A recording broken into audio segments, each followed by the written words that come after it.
All right, hello everybody. Welcome to the Hobby Dad. Today, looking at some batteries. I recently picked up this Hoovo battery. Actually, I picked up a double pack for like $30 off of Amazon. That is right up my budget alley as far as the hobby goes with RCs. And I was a little leery of picking them up because, 15 bucks a pack, 6200 milliamp hour, 70C. I mean, these are 2S. Wow, I couldn't believe they were that cheap. Then I got them. And if you've ever had these batteries, I would be super interested to hear your experience in the comments down below, because when I first got them, I actually recorded a whole video talking about how I would probably never ever buy these again. But I contacted their warranty department, was even thinking about, in the process of warranting them out, because I was only getting like 4,200 milliampere hours out of them. When I was discharging them, I don't know, they seemed to run about, they seemed like a 4,000 milliamp hour pack. And after running these Z's 5000s for several years now, these things would last, considerably longer than this thing. And so brand new battery pack versus an old, and I mean, these 5000 40C packs are old. I was like, really? And so I started playing around with my chargers, and yeah, I was getting literally about 200 milliamps. I was only discharging them to like 3.2. I think at first I was really being kind of gentle. I'm at 3.3 or 3.4 volts per cell.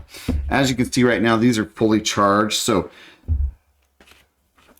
had these for 2 months, 3 months now. I've had these for years, and by years I do mean like 6, 7, maybe longer years. This is an old Venom pack. 2S 5000 milliamp hour pack. I've had this thing way longer than people really should even think about having them. Still use it. It still works. One of the cells is dropping off a little bit. So all these have been charged. This one just came off a charge. These have been charged up for a few hours now.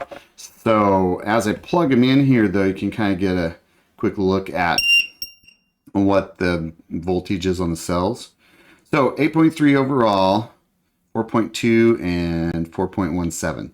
So a little bit of a difference between the cell voltage. I'm honestly not surprised. I knew one of these cells in here is not as good as it used to be. And then here is the Z's. It's at 8.3. Again, been sitting a little bit longer. 4.18, 4.18. So right on the money for both of those. And then this thing,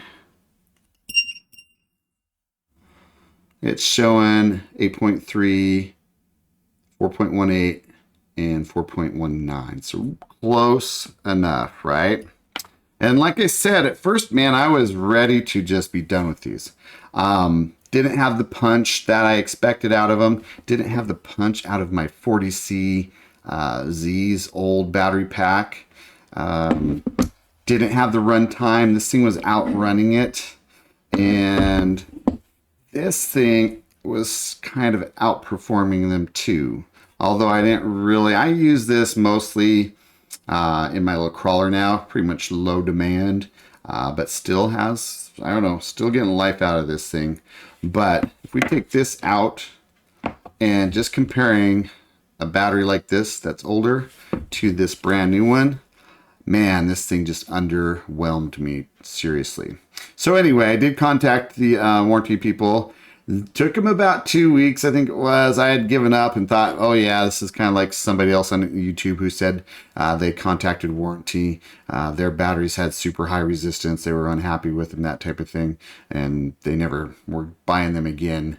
I was going, well, okay, so I'm probably never going to buy these again either. But then my mind changed. Warranty did get a hold of me, but at that point I had done some things. I was deep discharging these down to 3 volts, right? To that maximum limit you should discharge them. And then I was cycling them. I cycled them several times. I was doing 10 amps on my old Duratrax discharge. On my charger, I was discharging at 10 amps. I was running down to 3 volts, and man, I cycled them 5 times.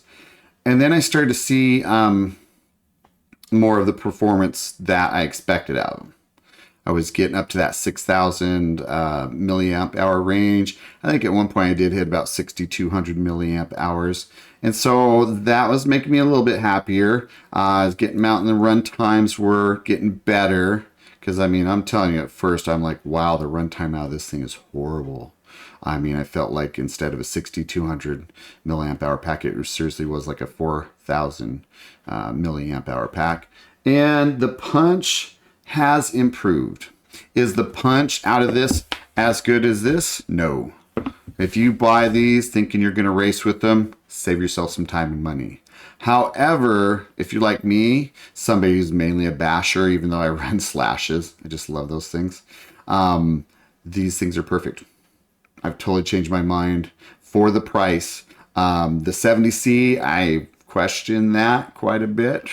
I think they, especially when they were fresh or like brand new, they had a pretty high internal resistance and they're hard to get charged up all the way, and not really happy about discharging.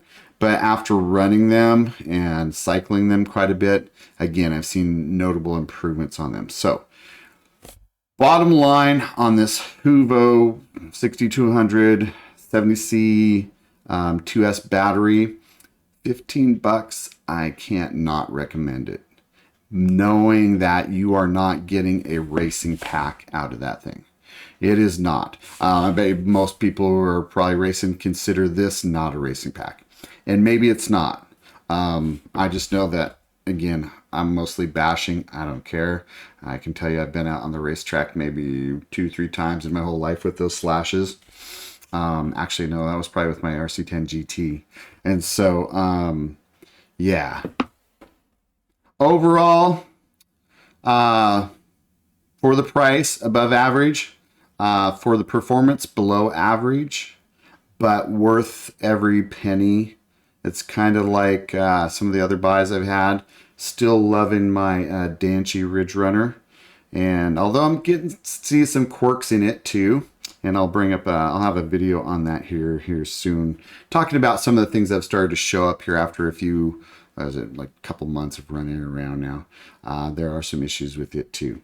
But Hoovo, thank you very much. I'll take my $30 2 double packs here. So I can't beat that price, and I really think it was worth it in the long run. Although I wish they would be a little more realistic, as I say, honest. Maybe they are. Maybe somehow they're getting 70C. However they measure that, because I'll be honest, I don't know. But I think really realistically, they are not getting 70C out of these. Maybe 40, maybe it's lower than that, because like I said, this 40C here seems to have more punch and maintain more punch than this thing has during its run times in roughly the same cars. I have 2 really old slashes that are, oh gosh, I'm over 10 years old. And then I have one like brand new that I just got this year, which I'm also going to do a little review on some things that I like, some things I don't like, and just want people to be aware. So again, look for that at some point, and I should have a review out kind of talking about the differences between an older version of the Slash 2-wheel drive and the newer 2-wheel drive. Not the super duper 6S, whatever. No. This is like the $380 range one. But all right. Well, I hope this helps with your buying decisions, because again, even at $30, you know, I'm like, $30. Do I want to buy 2 unknown packs at this point? Even though they seem to be getting good reviews on Amazon. Are they actually that good? Well, I don't know. We'll see how long they last. But for $30, I'm totally happy with that. So again, hope this helps in your buying choices. Have a great day, and stay tuned for my next stuff.